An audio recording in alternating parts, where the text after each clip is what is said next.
Muy buenas tardes. Voy a dar lugar a la segunda charla relacionada a valvulopatías que habíamos comenzado el día de ayer.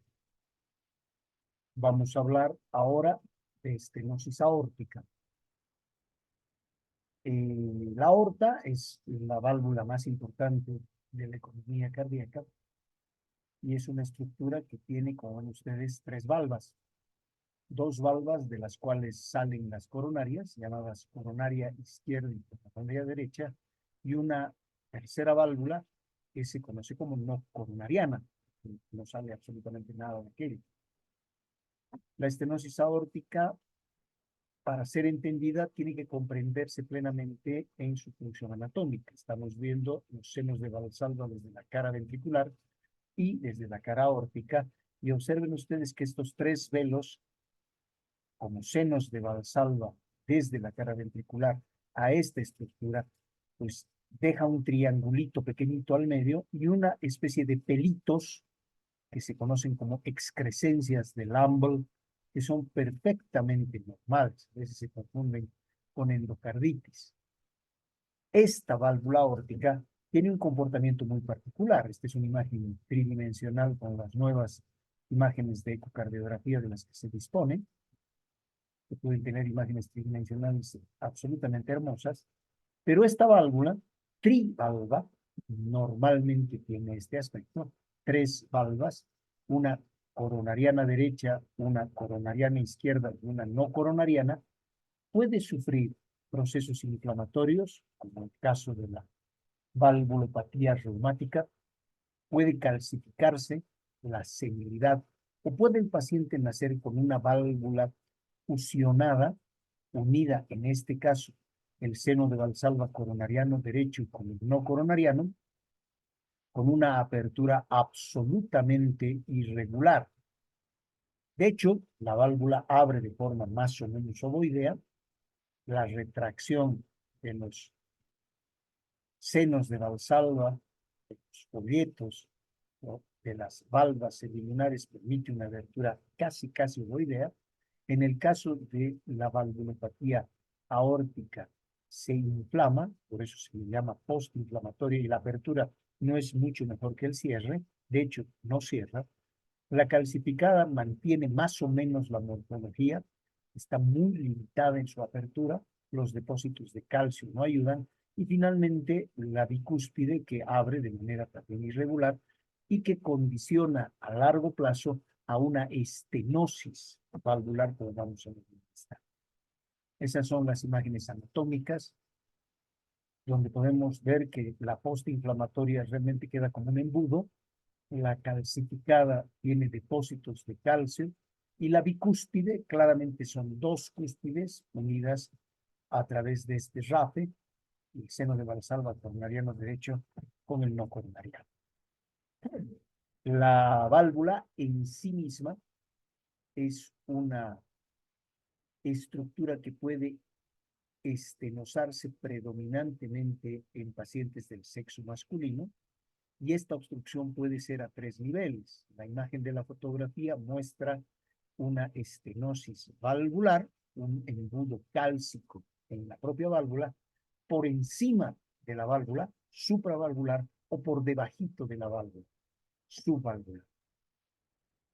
En relación a la historia natural de la enfermedad, es una de las valvulopatías primarias mucho más frecuentes en el odioso imperio del norte. Hay pacientes que nacen con una válvula bicúspide que con el tiempo, por las modificaciones hemodinámicas, se llega a producir la estenosis. Puede estar asentada también la malformación sobre válvulas perfectamente normales, tricúspides, donde se desarrollan fenómenos degenerativos, y, por supuesto, en nuestro medio, la cardiopatía reumática puede causar estenosis aórtica, y en la mayor parte de los casos se asocia el compromiso mitral añadido. Podemos ver en imagen a colores una válvula normal, tricúspide. La segunda es una válvula unicúspide, tiene una sola cúspide, es un solo de válvula que da la vuelta dejando una hendidura como apertura valvular. una postinflamatoria reumática, una bicúspide congénita con depósitos de calcio y una senil que mantiene más o menos el mismo aspecto trivalvar, pero con depósitos de calcio, llamada también degenerativa. Cuando estamos frente a una valvulopatía aórtica congénita, es mucho más frecuente que se presente en presencia de una válvula bicúspide, unicúspide o tricúspide también, que se fusionan, el porcentaje alcanza el 2% de la población, y de estos, entre el 30 y el 50% ya están manifestando estenosis aórtica cuando es congénito, cuando la guagua nació con esta fusión comisural. Cuando el bebé nació con una válvula bicúspide, ya tiene una estenosis aórtica definida a los 50 años. En cambio, si es adquirida, es mucho más frecuente cuando es por el paso de la edad, la degenerativa calcificada, la reumática es importante y hay otras causas de degeneración de la válvula aórtica en estenosis, fundamentalmente colágenopatías. Y en insuficiencia, generalmente postinflamatorias e infecciosas, como vamos a ver en un instante. Por tanto, la etiología de la estenosis aórtica en estas dos imágenes, no digamos juveniles, son personas menores de 70 años, fíjense que congénito, bicúspide o unicúspide, el menor de 70 años, corresponde al 50%. Esta cantidad de congénitos obviamente cae después de que el paciente cumple 70 años, cada vez están más viejitos, y el 18% que era degenerativo termina aumentando prácticamente a la mitad, dejando entre 25 y 23% el postinflamatorio reumático, que es lo que nosotros tenemos todavía como una de las principales causas en nuestro. Una válvula aórtica tricúspide y la misma aorta tricúspide degenerativa con esos depósitos de calcio, y vale la pena recordar que en el centro queda un orificio más o menos triangular que es el resultado de la retracción de las válvulas. A ver, la más frecuente en nuestro medio es la estenosis aórtica ahora degenerativa con calcificación aórtica, y hay que considerar los factores de riesgo cardiovascular.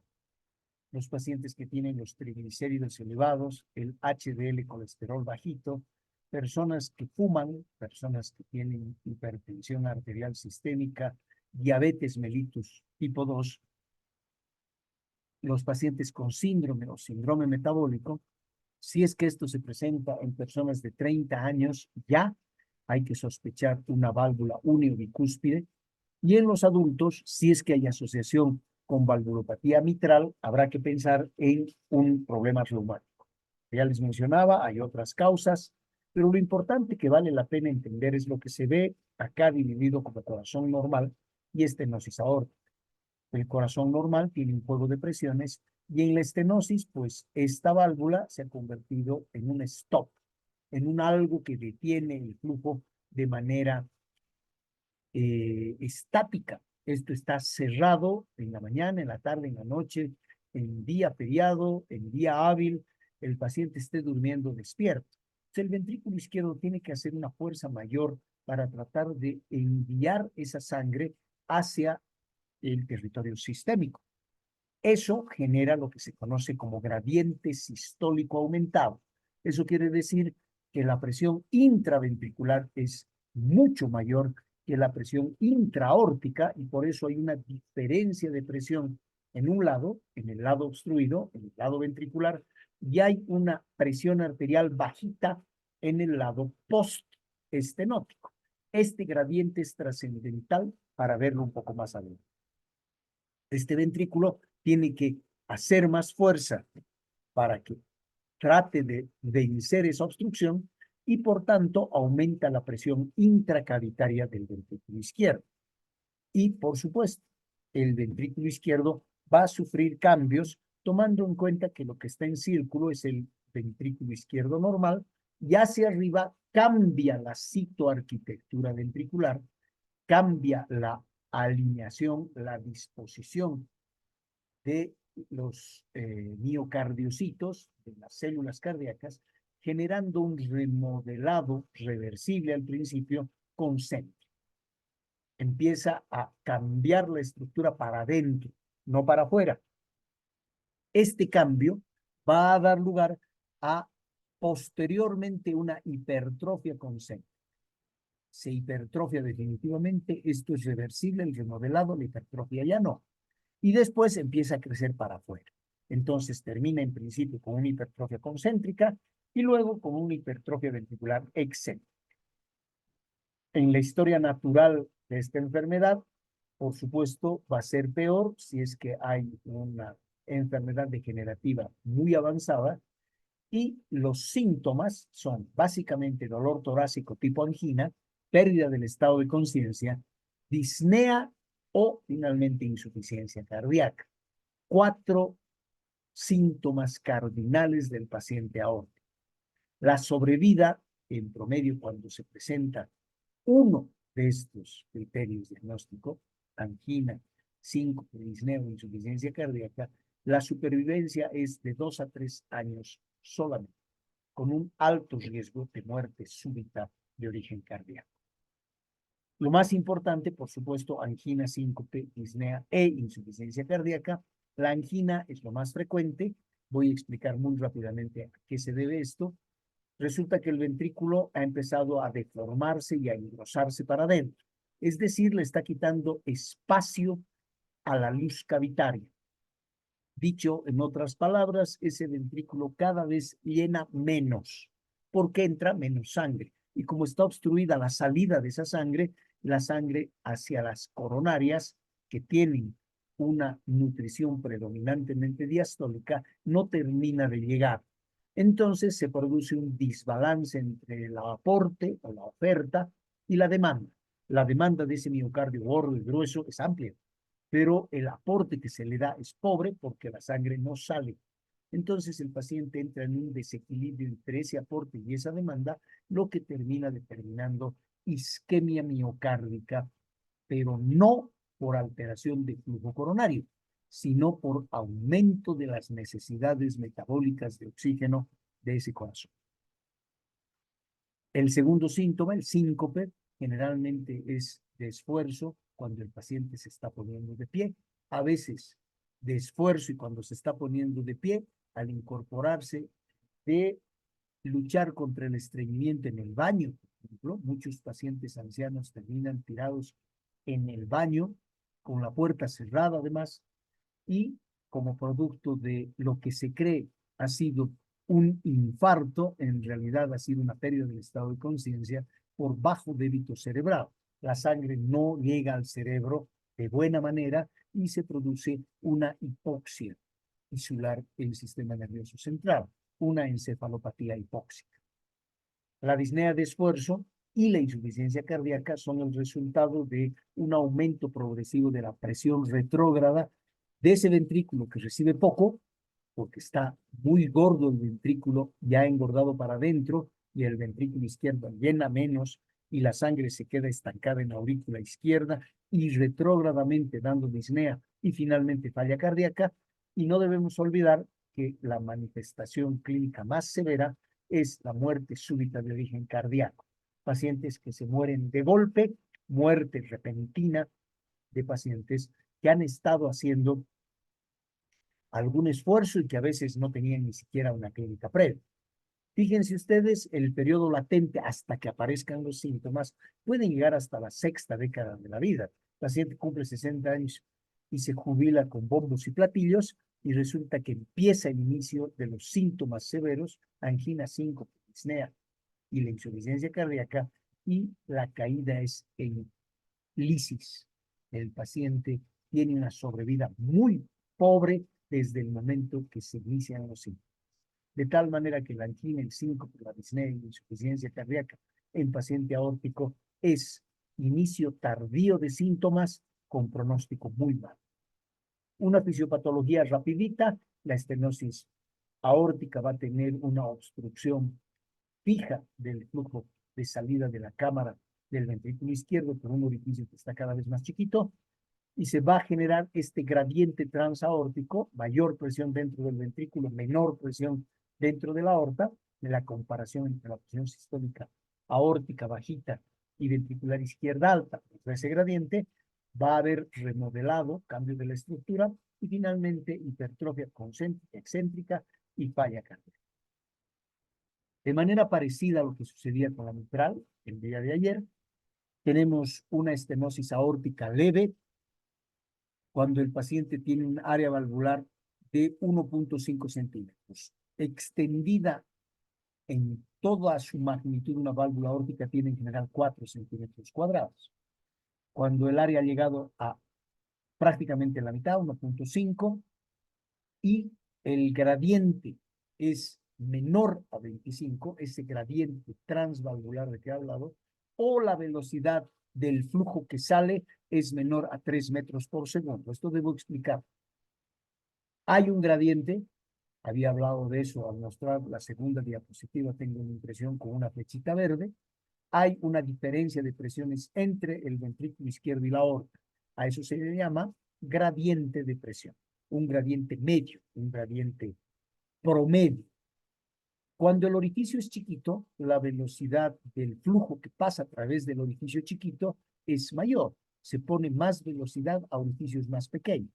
La muestra clara y el ejemplo indudable, cada vez que queremos regar con la manguera, tapamos el agujero y el flujo de agua va más lejos y más rápido. Lo mismo pasa en el flujo aórtico. El agujero se va haciendo pequeñito y la velocidad del flujo aumenta. El flujo normal de la aorta es hasta 1.8 metros por segundo, menos de 2. Cuando la estenosis aórtica es leve, el área valvular es de 1.5 centímetros cuadrados, el gradiente medio es menor a 25 milímetros de mercurio y la velocidad a la que sale el flujo es menor a 3 metros por segundo. 3 metros es casi el doble de lo normal, pero se considera leve. Moderada es con un área valvular mucho más pequeña, de 1 a 1.5 centímetros cuadrados, un gradiente medio mayor, de 25 a 40, y una velocidad del flujo que sale entre 3 y 4 metros por segundo. Todo esto se evalúa a través de ecocardiografía. La estenosis aórtica será severa cuando el área es menor a 1 centímetro cuadrado, el gradiente medio es mayor a 40 y la velocidad del flujo es mayor a 4 metros por segundo. Y aquí se añade la estenosis aórtica crítica. La crítica es áreas valvulares entre 0,6 y 0,5 milímetros, medio centímetro, un gradiente medio mayor a 70 milímetros de mercurio y una velocidad del flujo mayor a 4 metros y medio. Todo esto, reitero, evaluado por. Cuando el paciente empieza con los síntomas, más allá de los hallazgos ecocardiográficos, fíjense que al cabo de 5 años, solamente la mitad de la cuarta parte, el 12%, está vivo. Si consideramos un universo del 100% y lo dividimos en 2, 50-50, esos 2 lo dividimos en 2, 25, y eso lo dividimos en 2, 12.5. Esto es menos todavía que la mitad de un cuarto. Esta es una válvula aórtica bicúspide calcificada en una muestra que se ha extraído, por supuesto. Y una de las características, fíjense ustedes que la onda de percusión, esa onda del pulso arterial, es alta, redondeada, cae, deja una muesquita que se llama incisura dícrota y se acompaña de una segunda onda llamada onda dícrota. Esto es lo normal. Lo que está arriba es lo normal. En el paciente aórtico, en el pulso carotídeo, pulso en el cuello, le pasa los dos fenómenos que están señalando las flechas a todo color. Primero, la onda de percusión no tiene un ascenso tan rápido, es una onda de ascenso más lentita y es además una onda más chata, es una onda petiza y tardona. Por eso se le llama pulso parvus, pequeñito, y tardus, tardón. Hace ondas planitas, bajitas, que representan la severa dificultad que tiene el flujo sanguíneo de salir por la válvula. Siguiendo la misma secuencia que habíamos visto ayer, cuando escuchamos a ese paciente, vamos a tener que va a presentar un fenómeno auscultatorio, un soplo sistólico, es decir, que va a coincidir con el pulso arterial. ¿Dónde va a estar localizado? El epicentro va a ser área aórtica, como lo vamos a ver en un instante. ¿Va a durar toda la sístole? Sí. El soplo es pan u holosistólico, todita la sístole. El tono va a ser áspero, grave, rudo, como tono y como timbre. Y los fenómenos adjuntos, este fenómeno auscultatorio sistólico, van a ser la percepción palpatoria de ese soplo. Uno termina poniendo la mano en el pecho, en la palpación, y percibiendo en la superficie de la palma de la mano el ronroneo de un gato, el movimiento que hace del rum rum gatuno, que también se le llama a la palpación del aórtico, que es la captación palpatoria de ese soplo pansistólico grave de tono bajo, áspero o rudo. El tono es bajo, la modulación es larga, y lo interesante, fíjense, ahí está un segundo ruido de este aórtico. Esta válvula no abre bien. No abre bien, no cierra bien, y no tiene componente aórtico. Este pulso es sincrónico con el pulso arterial, se escucha después de una pausa larga, se percibe mejor a los vasos del cuello. Por supuesto, el pulso carotídeo va a ser pequeño y lento, y este soplo tan áspero, el soplo sistólico, va a dar ese frémito en área aórtica.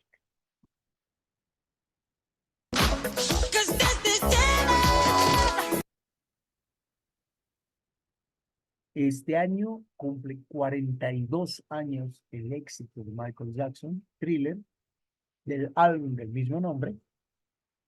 Y thrill es estremecimiento. Thriller es estremecedor. Y el flujo de estremecimiento sigue el aspecto de coma que tiene esta área valvular aórtica.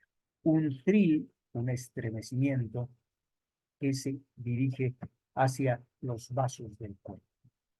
Entonces, el fenómeno auscultatorio irradiado hacia las carótidas será claramente sistólico. Es posible que haya desdoblamiento del segundo ruido, pero lo interesante es que el componente aórtico del segundo ruido va a desaparecer. Característicamente vamos a tener en el paciente aórtico un trazo electrocardiográfico muy llamativo, que confunde mucho a los pacientes, y por supuesto a los estudiantes, hasta que un médico más o menos entrenado se da cuenta de algunos detalles. Fíjense, si no seguimos la metodología, que es uno de los graves errores que se puede cometer, vamos a ver que en derivación 1, la onda T es negativa, en ABF la onda T es negativa, en 4, 5 y 6 la onda T es negativa. Con un gran vector, esto lo van a ver ustedes en prácticas, un gran segundo vector. Y uno dice, estas ondas T pues son isquemia, o son infarto, y no. Hay detalles, exijan a sus docentes de práctica que les enseñen la sobrecarga sistólica del ventrículo izquierdo, un ventrículo izquierdo que está siendo presionado en sístole, que simula un evento isquémico coronario. Por eso no deben olvidar que uno de los pilares fundamentales del diagnóstico es el dolor torácico tipo angina. En la placa de tórax, lo que vamos a ver al principio es un corazón de tamaño normal. ¿Por qué? Porque se ha hipertrofiado para adentro, no se ha hipertrofiado para afuera, en principio. Si es que el paciente llega a falla cardíaca, podemos encontrar cardiomegalia, y la trama vascular pulmonar va a ser normal, y puede tardíamente haber datos de hipertensión venocapilar pulmonar. Pero en general, al principio de la enfermedad, los cambios son muy sutiles. La ecocardiografía, el estándar de oro, pues nos va a mostrar una estenosis severa si el gradiente sistólico entre el ventrículo izquierdo y aorta es 40 o más, 50 o más, de acuerdo a algunos autores, y cuando el área valvular es menos de 1 centímetro, 0,8, 0,6 o 0,5 milímetros para algunos otros, ¿no? Estenosis clínica. No siempre se hace cateterismo cardíaco, se hace cate si hay dudas en relación al gradiente definitivo para ver si es que efectivamente hay lesiones o no en las coronarias, porque estamos sospechando que hay un cierto grado de hipoxia tisular por mala perfusión, por aumento de la demanda y disminución de la oferta, pero vale la pena descartar que ese paciente tenga en el trayecto coronario placas ateromatosas de la. ¿Qué es lo que tiene que hacer? Operarse, abrir esa válvula, pero hay pacientes que en principio no pueden, los precios son prohibitivos, el sistema público no tiene cirugía cardíaca de cambio valvular aórtico, entonces se tiene que evitar congestión pulmonar, para eso se utilizan diuréticos, se puede utilizar digitálicos si la función, la fracción de eyección está deprimida o si el paciente tiene una taquiarritmia por fibrilación auricular, pero en general la contracción de ese ventrículo es buena, es un tejido muscular muy notable, soberbio, muy fuerte, entonces no necesita fuerza inotrópica, no necesita digital, el paciente se puede intoxicar. Se pueden utilizar inhibidores de la enzima convertidora de angiotensina, todos los medicamentos capilipril, enalapril, fosinopril, captopril, quinapril, ramipril, toditos los capilipril, porque van a producir una vasodilatación periférica sistémica que va a intentar que el poco flujo que sale de una aorta estenosada termine llegando hasta el territorio distal. Se puede utilizar nitroprusiato también para tratar de disminuir la congestión y tratar de mejorar la función del ventrículo izquierdo, que en general no está deprimido. El problema es que no sale porque hay un stop fijo que no permite que salga el. Se puede dar en caso de que el paciente tenga arritmias beta bloqueantes que mejoran el consumo de oxígeno del miocardio o vasodilatadores del tipo de los nitratos. Hay que tratar de evitar que ese paciente haga endocarditis sobre esa válvula que está hecha fleco y finalmente el tratamiento es químico. Si vamos a hablar de un tratamiento médico hasta llegar al tratamiento quirúrgico, pues hay que evitar el esfuerzo físico excesivo, hay que evitar la endocarditis infecciosa, hay que evitar mucho diurético, el paciente se va a secar, hay que evitar mucho vasodilatador porque va a aumentar el gradiente, va a vasodilatar distal y no va a llegar sangre y el gradiente se va a disparar, va a ser cada vez más bajito porque está muy vasodilatado y cada vez el ventrículo va a hacer mucha más fuerza para tratar de mandar sangre, no pudiendo sacarla por la obstrucción de la válvula y, por supuesto, a medida que va pasando el tiempo, la función sistólica se va a ir. ¿Cuándo se opera? Lo ideal, cambiar la válvula. Ideal, hacer una sustitución de la válvula aórtica por una prótesis biológica. Se hace con cuerito de chancho, la piel liofilizada de cerdo. Tiene la ventaja de que al ser un tejido que se ha sacado de algo que originalmente estaba vivo, el paciente no requiere anticoagulación. Pero el inconveniente es que la prótesis piel liofilizada de cerdo, pericardio de vaca, no dura para siempre. Tiene una sobrevida de 10 a 15 años. Eso lo hace ideal para que los ancianos que no van a necesitar anticoagulación y que con una sobrevida a los 70 años, de 15 años, van a poder llegar a los 85 bastante tranquilos y son pacientes pudientes que o por el seguro, porque tienen plata, se pueden costear la cirugía, lo hacen y así se evitan a la larga el tomar anticoagulantes más. Se utiliza en embarazadas el cambio valvular por prótesis biológica porque la embarazada no puede tomar anticoagulantes. Los anticoagulantes son teratogénicos y su guagua puede nacer con deformidades. Entonces hay que planear en mujer joven que tiene expectativa de maternidad, que si tiene una prótesis valvular, esa prótesis sea biológica. Y hay discrasias sanguíneas, enfermedades púrpura trombocitopénica, enfermedades procoagulables que hacen que esté contraindicados los anticoagulantes orales por cualquiera de sus variedades, ¿no? Síndrome antifosfolipídico, hemofilia, varias enfermedades que pues tienen una contraindicación absoluta o relativa para el uso de anticoagulantes. Entonces, ¿qué hacemos en el resto de los pacientes? Una prótesis mecánica, colocar una prótesis de acero, una prótesis de titanio, un algo de plástico y metal que tiene que recibir anticoagulantes y manteniendo la anticoagulación oral con un índice normatizado entre 2.5 y 3.5, haciendo control periódico de tiempo y actividad de protrombina. Hay riesgo de trombosis en la misma prótesis y esto se elige para la gente joven porque es gente a la que no se le va a tocar el corazón nunca más en la vida.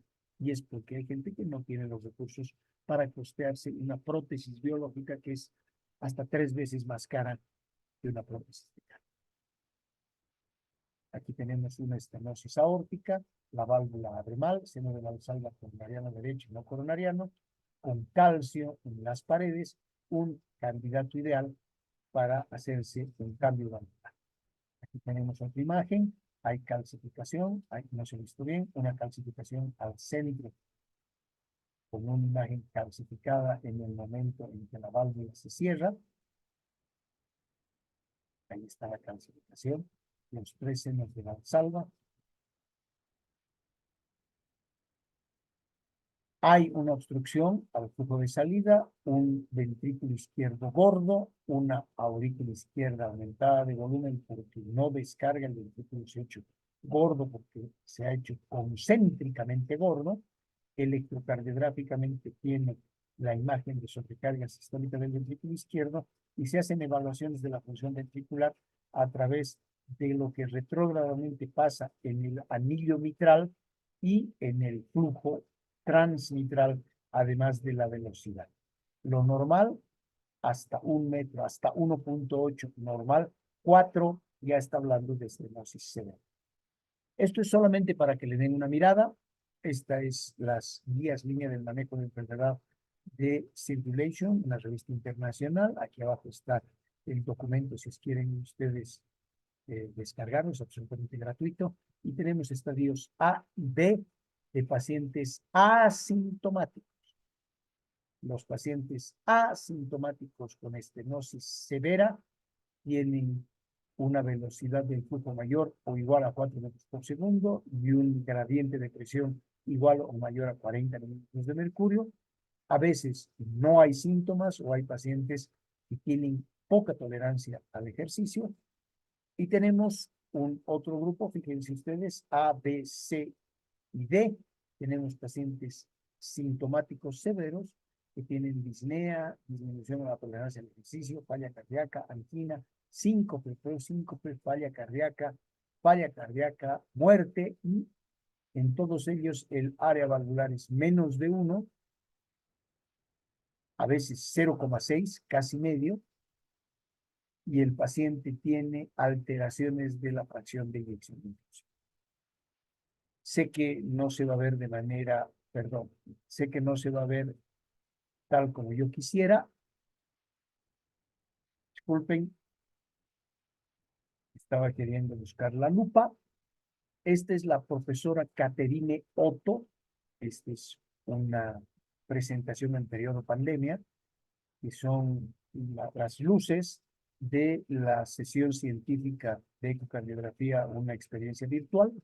Entonces, ¿qué es lo que dice esta autoridad mundial de aorta? Lo que tiene que hacer es observarse la anatomía valvular, la motilidad, hay que definir los factores de errores, hay que evaluar presión arterial y frecuencia cardíaca, hay que calcular el volumen sistólico eyectivo y hay que fijarse que la fracción de eyección no sea menor a 50% y que el área valvular no sea menor a 1 centímetro cuadrado. Hay que considerar varias otras medidas ecocardiográficas y hay que tratar de utilizar métodos complementarios que ayuden al diagnóstico como tomografía computarizada o la realización de determinación de péptidos natriuréticos para diagnóstico de falla cardíaca. Estas son las indicaciones para el cambio valvular: pacientes sintomáticos con estenosis severa, los pacientes con estenosis aórtica severa y que van a requerir una cirugía de bypass coronario, de aorta o de cualquier otra válvula, la estenosis severa con falla cardíaca, también detectable por eco, los pacientes asintomáticos pero que tengan estenosis severa y que tengan mala tolerancia al ejercicio, y los asintomáticos con estenosis con gran riesgo de progresión que puede llegar a muerte súbita. Esto parece un módulo lunar tratando de llegar a la superficie de nuestro satélite natural, pero en realidad es una prótesis mecánica número 21 que está agarrada por un aplicador y a quien se le ha cosido en la aorta propiamente dicha y en la prótesis. Este es el borde de teflón de la prótesis, y con el aplicador se acerca la válvula a su lugar definitivo mientras estos puntos se corren y se anuda a distancia. Nunca se debe tocar una válvula con las manos. Por eso se tiene un aplicador que deja la válvula en su sitio sin tocarla jamás el humano. Hay prótesis de bola, hay prótesis de disco con apertura central e ingreso periférico, de disco que se mueve y da un flujo periférico, uno de bola de metal, de bola de plástico, de disco pivotado, de válvula biológica. Hay una enorme cantidad de recursos. En algún momento se pensó, está estenosada la válvula, no hay plata suficiente para comprar una prótesis, lo que tenemos que hacer es abrir a la mala, como habíamos visto ayer que se hacía con la válvula mitral, de manera paliativa, una cortada de esa válvula, una valvulotomía con balón, meter un algo y abrir esa válvula a la mala.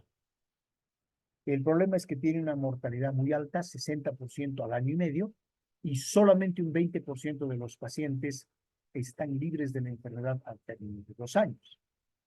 ¿Cómo se hace esto? Pues se introduce un balón y se abre. Con este balón, este globito se abre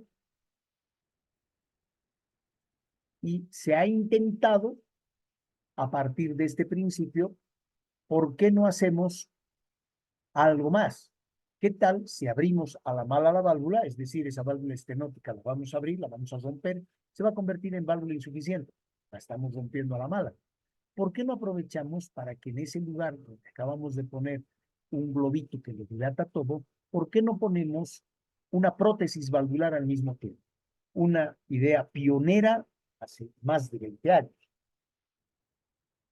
Se ha intentado en 2002 en un paciente que no llegaba a los 60 años de edad, en shock cardiogénico y con necrosis distal de pierna izquierda, que tenía una válvula bicúspide, nació con un problema congénito, severamente calcificada, con un gradiente de 30 milímetros, no estaba muy alto, con un área de casi medio centímetro, pero con una fracción de 14%. Una fracción de eyección normal es de 70% para arriba, de 60, de 50%, pero no 14%. Ese corazón no late, está parpadeando apenas. No había reserva miocárdica táctil, ese corazón no estaba latiendo para nada. Mucha gente se negó a operarlo, que era una mortalidad seguro, y se les realizó una valvuloplastía percutánea, le abrieron y no pudieron tener mejor respuesta porque el corazón no estaba latiendo.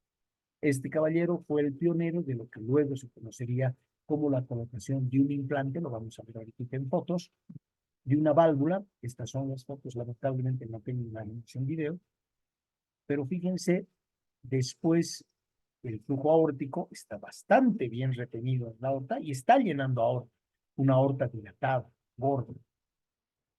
Esta estenosis aórtica lo que hace es hipertrofiar el ventrículo, aumentar la presión intracavitaria por disminución de la luz en principio, aumentar la presión dentro de la aurícula izquierda, aumentar la presión retrógradamente con la formación de disnea, congestión pulmonar, edema y falla cardíaca derecha, pero lo importante es que al salir el flujo sanguíneo hay un frémito sistólico que puede llegar a irradiar a los vasos del cuello con un pulso parvo y tardo que puede llegar a encefalopatía hipóxica, con presión sanguínea baja, presión de pulso bajo, vacíos auscultatorios, pulsos radiales pequeños y lentos, parvos y tardos, de tal manera que es difícil conceptualizar un paciente con estenosis aórtica y que tenga buenos pulsos, por ejemplo. Vamos al otro lado, la insuficiencia aórtica, la incapacidad de la válvula de cerrarse. La sangre sale durante la sístole y durante la diástole se vuelve. A veces, como en esta imagen, poquito, un chorrito chiquito, y a veces masivo. La mitad de la válvula vuelve el flujo sanguíneo. Una turbulencia severa. Por supuesto, al regurgitar la sangre, al volverse la sangre, por cualquier causa, las causas son más. Al volverse la sangre a la cavidad ventricular, el ventrículo cada vez izquierdo se va a ir dilatando poco a poco, se va a ir haciendo más grande. Esto va desde, no tengo la menor idea de por qué ha pasado esto, idiopático, a pacientes que tienen válvulas aórticas congénitamente incompetentes, la degeneración calcificada con refracción, la valvulopatía reumática, predominantemente de varones, la endocarditis infecciosa, la hipertensión arterial que dilata mucho el anillo aórtico y que hace que las valvas sigmoideas se separen y que, como habían visto en la primera imagen, pues deja un triangulito chiquitito que cada vez se va haciendo un triangulito más grande.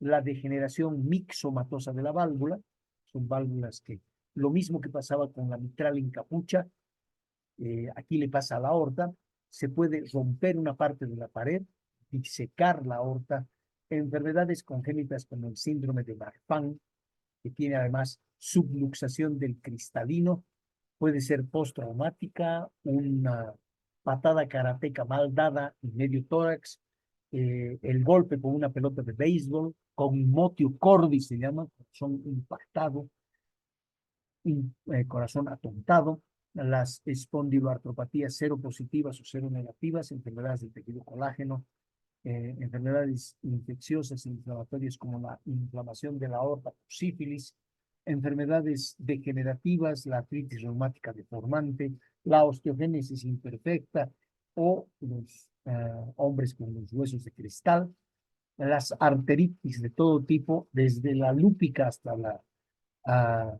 arteritis de Takayasu y enfermedades más raras como el Ehlers-Danlos y otras son las que van a producir incompetencia de la válvula aórtica. La mayor parte son varones.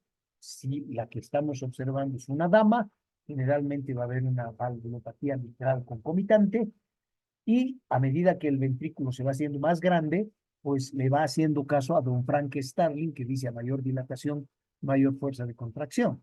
Pero el problema es que dilata tanto que pierde su posibilidad contráctil, disminuye su capacidad de distensibilidad, aumenta la presión intracavitaria en diástole, se reduce la contracción cada vez, baja la fracción de eyección, baja el volumen sistólico y baja el gasto cardíaco. Y los pacientes retienen dentro de su corazón una rémora sanguínea que es muy fácil que se coagule en la.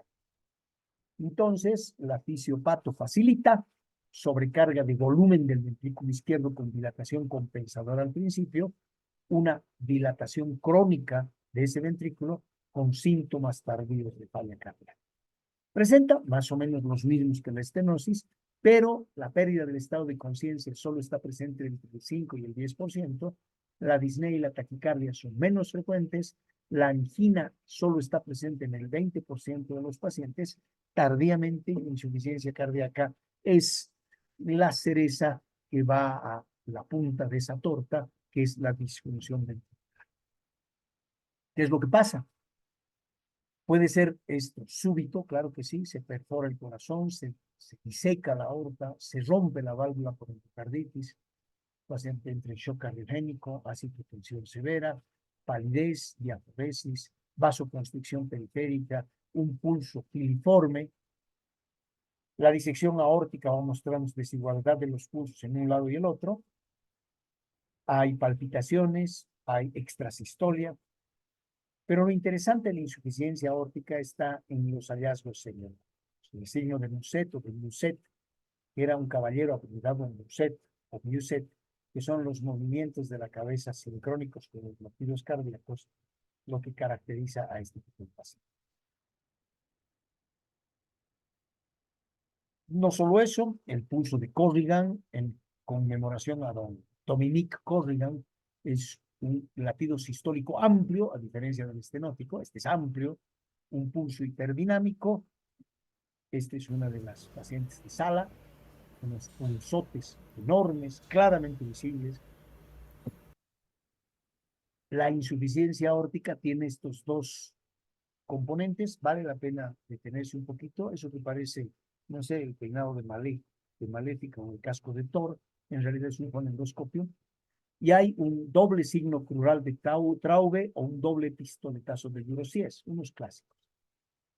El profesor Traube lo que hacía era poner el fonendoscopio, ponerlo solamente, no apretar, colocar el estetoscopio sobre la arteria femoral, y lo que se ausculta es un pulso de ida, normal, y de vuelta el de la insuficiencia,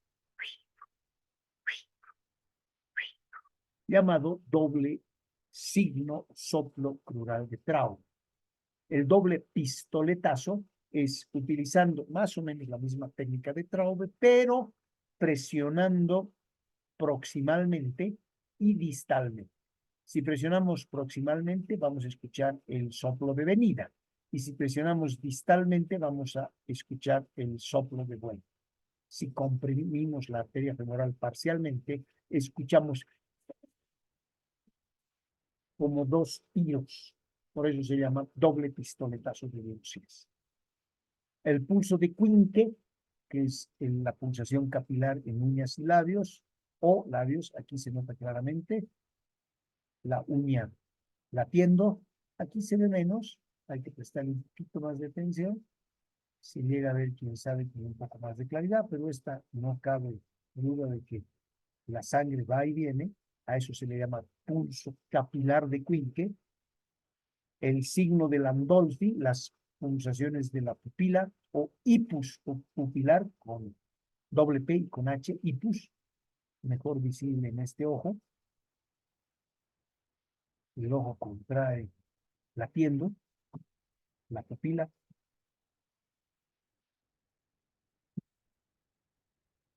Tenemos el signo de Müller, las pulsaciones de la úvula. Utiliza un bajalengua y lo que se ve es cómo late la úvula.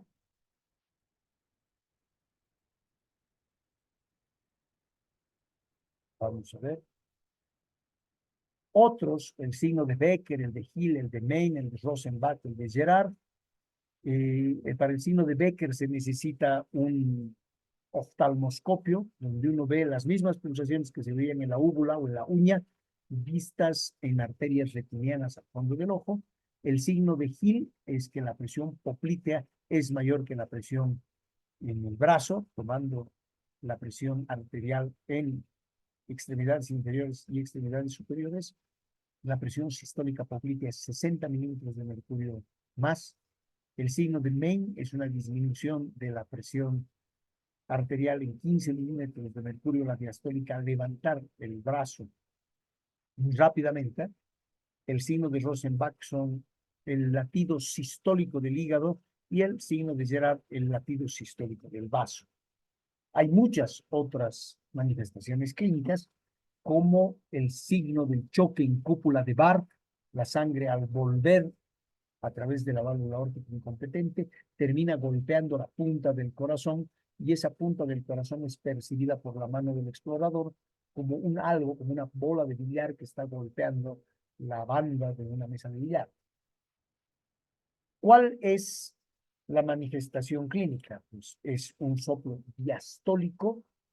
Algunos dicen que dura toda la diástole, otros dicen que no.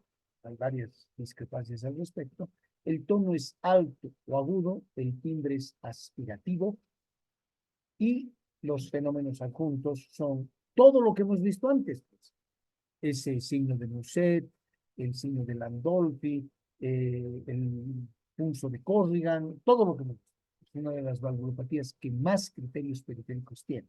Tiene 14 criterios periféricos, por lo bajo.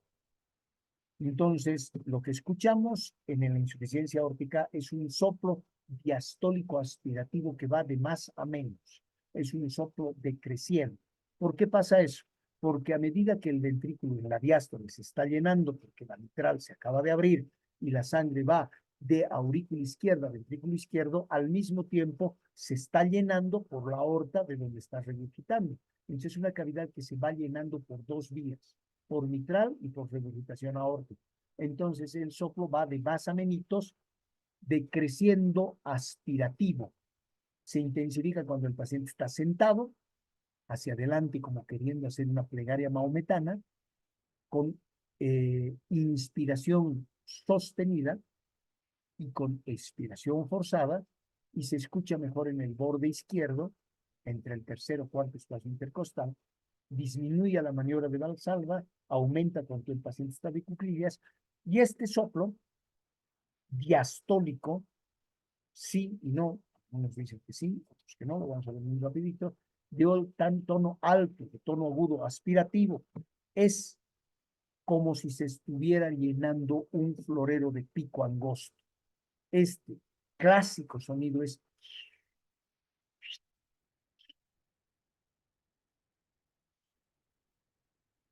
va de más a menos, aspirativo, decreciendo, va haciéndose de más a menos.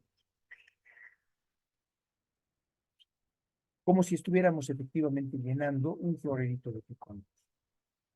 En general, el primer y segundo ruido están apagados. El soplo, de acuerdo a esta revisión, es holodiastólico, decreciente, suave, aspirativo, irradiado por el borde external, de hecho está bajando por aorta hacia el ventrículo, y otros que dicen que es protomesodiastólico, pero ese es el soplo de Austin-Flint. ¿Por qué pasa el soplo de Austin-Flint? El flujo de la sangre llena el ventrículo izquierdo en la diástole y la válvula mitral está abierta para que la sangre entre, pero la sangre está volviendo por aorta también, y al volver golpea la sangre que está volviendo por la aorta, la punta del corazón hace remolinos y cierra en la mitad de la diástole a la válvula mitral por la turbulencia que genera la insuficiencia aórtica severa. Entonces, ese soplo mesodiastólico es el llamado soplo de Austin-Flint o de pseudoestenosis mitral, porque parece una estenosis mitral y en realidad no es una estenosis mitral, es que el flujo dentro del ventrículo, sumado el mitral con el regurgitativo aórtico, impiden que la válvula mitral se abra más. De hecho, la cierra, como si fuera una estenosis. Lo que vamos a observar es una dilatación de las cavidades. ¿Qué hacemos? Hay que reemplazar la válvula. Se tiene que utilizar vasodilatadores o inótropos para mejorar la fuerza contráctil de un miocardio que se ha vencido. Si existe disección aórtica, hay que reparar la disección aórtica. Si hay endocarditis, el uso de antibióticos al menos por un mes. Y hay una regla que se llama la regla 55 de cuándo hay que operar. Esto necesito explicarlo un poquito. Un ventrículo izquierdo normal en diástole, en la dilatación máxima, debe medir en diástole, en dilatación máxima, hasta 59 milímetros, casi 6 centímetros de dilatación en diástole. Si es 60 milímetros, 6 centímetros, ya se considera dilatado a ese ventrículo en la diástole. En la sístole no debe ser más grande porque está contrayendo ese ventrículo, se está haciendo más chiquito, entonces ese ventrículo no debe ser jamás, ni siquiera cercano en tamaño a 35, 40 milímetros. Antes de que el ventrículo tenga al final de la sístole 55 milímetros, es decir, ya es un ventrículo dilatado porque en sístole tiene 5,5 centímetros, y antes de que la fracción de inyección caiga por debajo de 55, a eso se le llama la regla 55. Hay que operar antes de llegar a estos extremos para obtener resultados favorables. La válvula aórtica abierta, una forma más o menos de idea triangular. Y esta es la valvuloplastía con balón. Se coloca un balón, hay una válvula que está obstruida, se infla, lo habíamos visto hace un instante, pero lo que se desarrolló a partir del 97 y que se consolidó en 2002 fue la colocación de una válvula, no solamente abrirlo a la mala, sino una válvula a través de una válvula percutánea. La vamos a ver ahorita, que se conoce con el nombre de TAVI. Se coloca la TAVI. Este es el principio de la TAVI. Este es del paciente que nadie quería operar. Es un alambre de gallinero, se insufla el globo, abre a la mala la válvula, y al tiempo de abrir se estira el alambre de gallinero y fija, se sale por los agujeros y fija a una válvula hecha de piel liofilizada de vacuno o de porcino, piel de vaca o de chanchito, y esta válvula percutánea se la coloca y se la deja porque el balón infló el alambre del gallinero y eso se trancó. Autoexpandible. Esta fue, no tengo las imágenes a color, el primer balón autoexpandible. Y esta es la imagen que comparto con todos ustedes y que voy a ir relatando parcialmente. Tenemos una válvula aórtica que tiene un compromiso valvular. Es una paciente o es un paciente que tiene una estenosis aórtica valvular. El flujo sanguíneo tiene dificultades en salir porque la válvula está estenosada de manera leve, moderada o severa. Y fíjense, siempre queda un triangulito al medio. Entonces, por vía arterial, no venosa, se introduce un catéter, se llega al callado, se atraviesa la válvula aórtica a través de una vía arterial, se infla el balón que tiene esta válvula colocada transcatéter, y al momento de inflar el catéter, a través del balón, se insufla el balón y ese alambre de gallinero termina fijándose y colocando una válvula protésica dentro de la válvula normal. Este procedimiento se llama válvula en válvula, valve in valve, y esta prótesis es perfectamente normofuncional, dejando evidentemente un orificio triangular pequeñito. Este procedimiento por la industria se llama TAVI y otras, y la válvula, que evidentemente es un poquito más chiquitita que la válvula original, porque tiene que asentarse en algún lugar, está engarzada en el aparato. Válvula. Después de que se ha conseguido hacer esto, se verifica que esté funcionando bien, se sale por el catéter, se colocan 3 puntos en región arterial femoral, y eso es. Se pueden hacer cirugías de prótesis valvular, las hay de disco, las hay bovina o porcina. La bovina se llama de Carpentier-Edwards. La misma secuencia de la colocación de una prótesis mitral, solamente en aorta. A veces se tiene tubos valvulados que ya tienen esos que parecen las piernitas o de un pollito, de un pavo. En realidad son los orificios con ósteos para las coronarias, porque se va a cambiar la aorta todita, el tubo que tiene una válvula y tiene además la emergencia de las coronarias para la reinserción coronariana, o algunas otras de tejido biológico que son caras e inaccesibles. Hay que tener cuidado, va a salir una válvula y el área de flujo efectiva, vamos a sacar la válvula, pero vamos a mantener el anillo, porque hay que afirmar, hay que coser esa válvula, hay que dejarla engarzada en algo de tejido. Entonces, hay un diámetro de la válvula y hay un diámetro o un área de flujo efectivo. El área de flujo efectivo es más pequeño. No podemos poner una válvula más grande en un orificio previamente definido de un tamaño. La fisiopatología, otra vez en rapidito, el flujo sanguíneo regurgita a través de la válvula hacia el ventrículo izquierdo, es dilatado el ventrículo, se puede convertir en la válvula mitral incompetente, aumenta la presión arterial intracavitaria, edema de pulmón, congestión, disnea, insuficiencia cardíaca derecha, pero es sangre que va y que vuelve. Entonces hay pulsaciones exageradas, pulsaciones cervicales, supraesternales, vértigo, cefalea pulsátil, como si se tratase de una migraña. La horrible sensación en un paciente que tiene un soplo holodiastólico decreciendo aspirativo de llegada. Esta es una válvula aórtica, congénita y bicúspide, y debemos recordar que en estenosis el ventrículo va a crecer para adentro. En insuficiencia, el ventrículo izquierdo se va a dilatar. En ningún caso, en estenosis, al principio, vamos a tener cardiomegalias. Las cardiomegalias de la estenosis son tardías. Y vamos a tener dilataciones relativamente precoces en caso de insuficiencia. Por lo menos a la placa de tórax, que no es el recurso más importante hoy. Sin embargo, vale la pena considerar, voy a dejar de compartir, ahí está, voy a aparecer finalmente.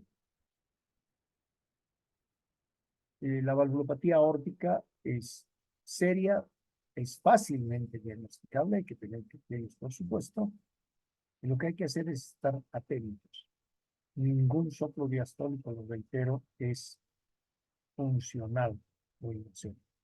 Solo debemos dejar de sospechar cuando tenemos certeza de que esos soplos son el motivo de turbulencia intravascular o intracardíaca. Por lo demás, debemos sospecharse. Comentarios, esto va a subir por supuesto a YouTube. Comentarios lo pueden hacer a través de, y preguntas también, a través de Telegram, y los estudiantes pueden pasar mi número, yo voy a responder pronto y ojalá de manera aceptada.